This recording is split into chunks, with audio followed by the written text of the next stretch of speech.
What is the price of freedom? Hello, my name is Winton Marchant. I live in Windsor, Ontario, Canada, and in the year 2020, I retired from the fire department as a district chief. In other words, I'm an absolute nobody blessed with a secure job and good pension. So when COVID hit the world stage, riding out the lockdowns in comfort was a very real option for my family. But being complacent wasn't. After doing my research, I got involved with other citizens concerned about the government's destructive overreach.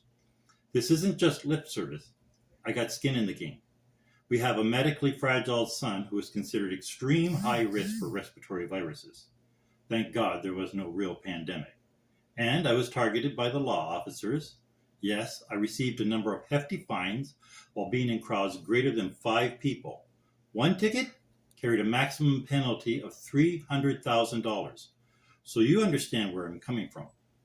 While life has seemingly returned to normal for us Canadians, the fat lady has yet to sing.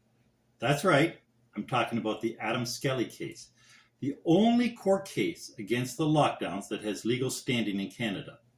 No other case can be levied against our government due to time lapse.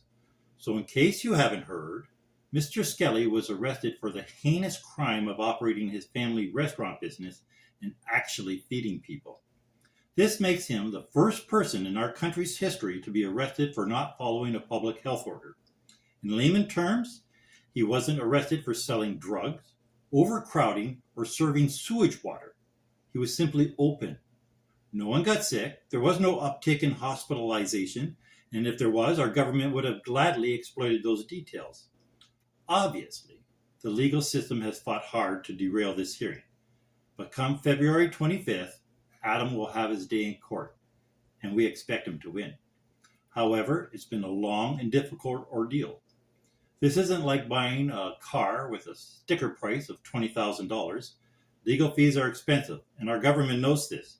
They have an endless supply of your tax dollars and are happy to make life hell dragging this out. In other words, the very process is weaponized against its own citizens. So I ask again, what is the price of freedom? To be honest, I don't know. But I do know it's not $2 spent on a poppy come Remembrance Day. Recently, thousands of Canadians have lost their livelihood, their homes, were imprisoned while standing for your constitutional rights. These men and women have done all the heavy lifting while we enjoy the benefits. Many of you were in a more vulnerable position than myself. You didn't have a safety net. Yes, we were all in the same storm, but not in the same boat. I personally know people who were forced to take plea deals, have their bank accounts frozen, or violate their own bodily autonomy in order to feed their families. For Adam Skelly, the price was bankruptcy. In 2022, 39 truck companies were shut down for exercising their right to peacefully protest. That's a sacrifice I cannot comprehend. Our safety minister, Marco Mendicino, he said the Emergency Act was necessary because truckers were potential rapists. It's bad enough these liars try to take the moral high ground, but imagine the gall, the audacity, the brazen viciousness to insinuate these truckers are rapists. The very people who are supposed to care for us will lie and abuse you simply because they can, and they can get away with it. First, they seize the narrative, then they seize your livelihood, and now they seize the microphone to publicly slander you. Something very few of us can relate to. How do you battle such corruption? The little man has no chance, but perhaps the Adamson barbecue case does. There is still hope for some accountability. However, we need to raise another $70,000 for this final push. I'm 65 years old and I have never done this before, but I'm personally asking my friends to consider donating $100 to help with legal fees. It's a big request, but maybe, just maybe, you believe in this as strongly as I do. It's a personal decision. It's a private decision. No one will ever know where your heart leads you. Perhaps you are someone who's never heard of Adam Skelly, or have already given, but you'd like to help with $20. Thank you.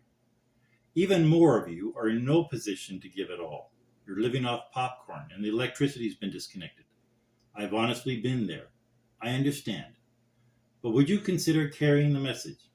perhaps passing along this link?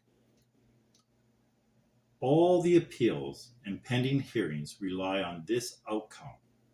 This is our litigation to now set precedents and trigger a domino effect, to rein in our government's reckless and unmerited power plays.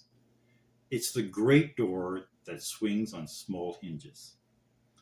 There are and always will be many worthy causes, but there is only one pivotal COVID lockdown case, and it has a real chance. Please, don't let it slip away. In closing, let me share this.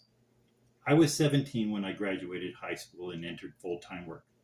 I've held a number of positions, but early in life, I worked at General Motors for a short spell. Unfortunately, I no sooner started when they went on strike. I didn't like strikes. I still don't. But I'll never forget what a colleague, Mike Spickett, said to me. Winton, of all the job opportunities, why did you pick GM? Oh, that's easy, I replied. It's a great job. Oh, so you like the pay? Oh, yes, Mike, I love the pay. The safe, clean environment? Definitely, yes. Your benefits? Dental, vision coverage? And again, Mike, yes, I love it. So in other words, he said to me, you enjoy all the benefits others have sacrificed for, but are unwilling to contribute. Mike made his point very well. If you enjoy your freedom, if you're worried about your children's future, don't sit quietly on the sidelines. Pick up a stick and get in the game. Buy yourself a front row ticket, because come February 25th, the fat lady sings. Thank you.